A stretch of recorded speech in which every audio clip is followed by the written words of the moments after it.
My name is Lisa Brooks, and I'm going to be reading from the opening of my novel, Unraveling Lana, which is about an Australian astronomer named Andrea Harkness, whose stable world is jeopardized by the search for her missing friend Lana.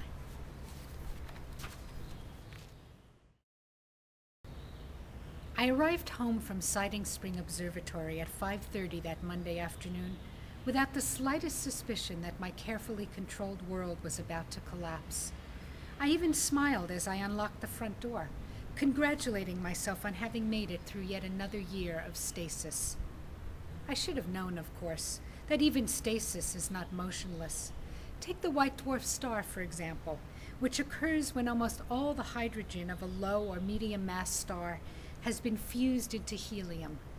Although its core collapses, and it appears to be in a state of stasis, it's really going through a metamorphosis, not burned out, just changing. I napped in the sun for 14 minutes until my flatmate Stephen raced outside and shook me awake.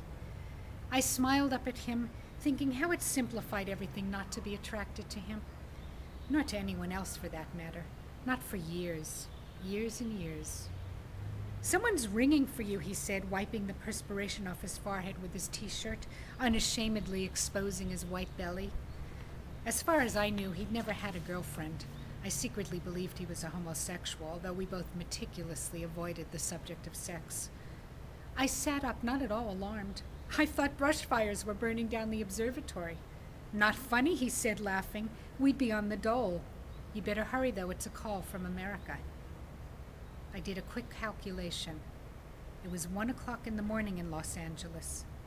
That was when a molecule of fear began to form at the base of my skull, but I forced myself to walk, not run, through the back screen door into the kitchen. I noted the minced meat defrosting on the green-tiled countertop and felt a pang of hunger. I stared at the phone hanging above the sink for a moment before picking it up. It could only be one person, Lana. But I was wrong. It was Dalton, Professor Dalton Taylor. His American accent was more pronounced than I remembered. "Andrea, are you there?" I clutched the receiver. "I thought you were Lana." "Are you sitting?" he said. I pressed my back against the refrigerator door.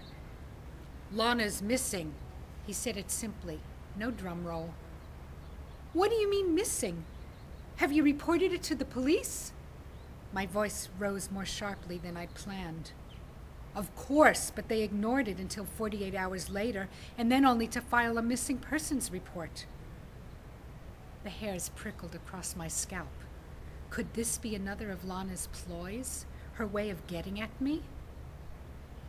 If I could measure the solar-like oscillations that might someday reveal details about the internal structure of stars, then I could sort this out. I spoke in a steady voice. "Tell me precisely about the last time you saw her."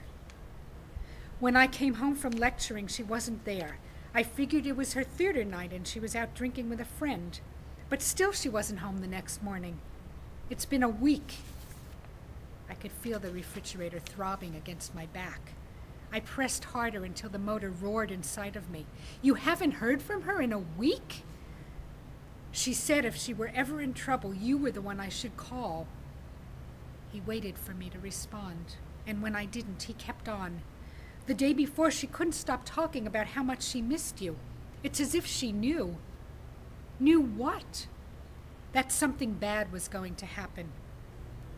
"Did you have a fight?" "The police asked me the same bloody thing." "Why are the police questioning you?" "I'm considered a person of interest. Andrea, you must come." He sounded like he was commanding a student, a right he'd lost a long time ago. Struggling for my balance, one that had cost me dearly over the years, I inhaled slowly. But the longer I held on to the receiver, the less solid I felt, as though I were being sucked through the wires to his side of the world. I shouted as if the additional volume would help my case. "I have an important job at Siding Springs. I'm very pivotal." I drew my legs tightly against my chest and slowly exhaled. His voice was crackling. The longer she's missing, the worse. I pressed the receiver against my ear, but the phone had cut off. Lana missing? How could that be? I closed my eyes to imagine her now at 30, but there she was at 12, when she first arrived in Sydney, defiant and wild.